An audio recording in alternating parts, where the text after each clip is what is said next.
Hello there, kia ora. Let's have a little chat about the strawman argument because it's popping up a bit lately in our political discourse and it can be both persuasive and problematic. And it's not the same as the strawman theory used by sovereign citizens. As a rule of thumb, you can ignore that, just like anything else to do with sovereign citizens. In its simplest terms, a strawman argument is a rhetorical device used to misrepresent a view that the arguer doesn't agree with. Person 1 asserts a position, Person 2 argues against a superficially similar position. It happens across the political spectrum, and it's used because it helps rally support behind an ideal or a stance, and is most often seen as a way of creating a them versus us narrative in a succinct way to deliver a core message. But it lacks nuance and can be misleading. The strawman argument being presented is often easier to disseminate, so to the people whose confirmation bias supports that argument, well, they see anybody using that argument as victorious in debate. We tend to see more of them appear as well from politicians in highly polarized political environments, the areas where there are strong feelings on both sides of an argument. There's a few reasons for this, and most of them are actually rooted in the changing way we communicate and communicate with others. The way mass media tends to use simplified messaging to reach a broad audience is actually a really big one. Your headlines or your clickbait articles. Take this example about the shock of Health New Zealand spending $9,000 on canapes while the health department suffered.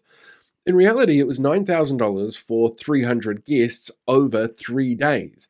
That works out to be $10 a head per day, and if that's 3 meals a day, because it wasn't just canapes, well, then that's about the same as David Seymour's proposing for school lunch budgets. Doesn't seem quite so bad then.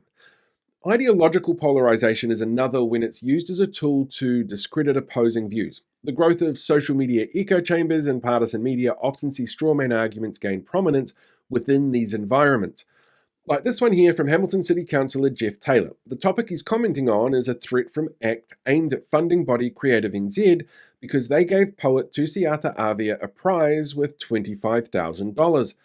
And ACT took issue with her work. The post also points out that no matter their views or anyone else's on Avia's work, as a Crown entity, the government cannot legally dictate who the money goes to, and threatening to do so from a party that extols the virtues of free speech so vehemently is contradictory. The content of the post doesn't mention any of her works and doesn't pass judgment on said works, but the strawman argument here is that anyone who points out ACT's opposition and threats is endorsing racism, as long as it's racism that they agree with, which clearly ignores the complicated factors of how racism is defined and experienced, including societal power dynamics, cultural dominance, contextual elements, oppression types like discrimination, xenophobia, ethnocentrism, and systemic consequences within society. The rise of populism also relies on simplified narratives and strawman arguments to pit the people against the elite, since they often make the opposing view look out of touch and disconnected from reality. NZCPR, for example, used strawman arguments around elite Māori trying to take over local and central government, instead of looking at the nuance around nearly 200 years of disparity in treatment, the ongoing impacts of colonial history that include dehumanizing the indigenous population, stealing from them, vilifying them, and forcing assimilation on them, while hero worship for the colonists, the views from learned experts in constitutional topics and tikanga Māori and electoral outcomes and democracy. The strawman argument is a tool that often crops up in New Zealand around specific topics, like the End of Life Choices Bill or our tax system. John Key was accused of it in 2010 when opponents to his tax cuts pointed out that they would disproportionately benefit the wealthy, and he claimed opposition was actually really against wealth creation and success. In 2019, Simon Bridges used a debate around capital gains tax to claim that Labour wanted to punish families and small business owners. David Seymour's often claimed that opposition tax policies were designed to punish the rich and drive away successful people. Judith Collins claimed in 2020 that discussions around a wealth tax was an outright attack on homeowners. And last week, when asked about a capital gains tax, Prime Minister Christopher Luxon made claims that no one wants to see a CGT on KiwiSaver. When asked if his sale of 3 rental properties, which netted him untaxed capital gains, means we should look at a CGT. The reality is, though, that tax systems and discussions around them need nuance to be fully understood. They can be incredibly complicated and impact a range of people differently.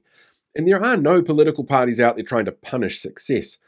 Keeping our tax system simple has led to problems around ways to ensure revenue for both local and central governance, and compared to international systems, is lagging behind in many ways, like the ongoing exclusion of a capital gains tax. While most of the examples I've given are from right wing political figures, it should be reiterated that strawman arguments get used a lot by the entire political spectrum, and our susceptibility to them often goes hand in hand with our own political bias. But more importantly than that, it shows that arguing over large, complicated, nuanced issues that our politicians need to do can't always be summed up in a soundbite or headline.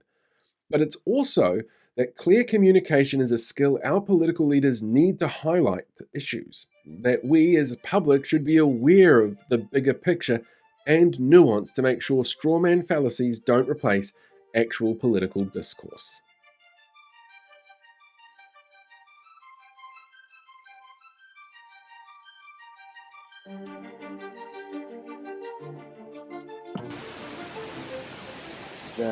Here.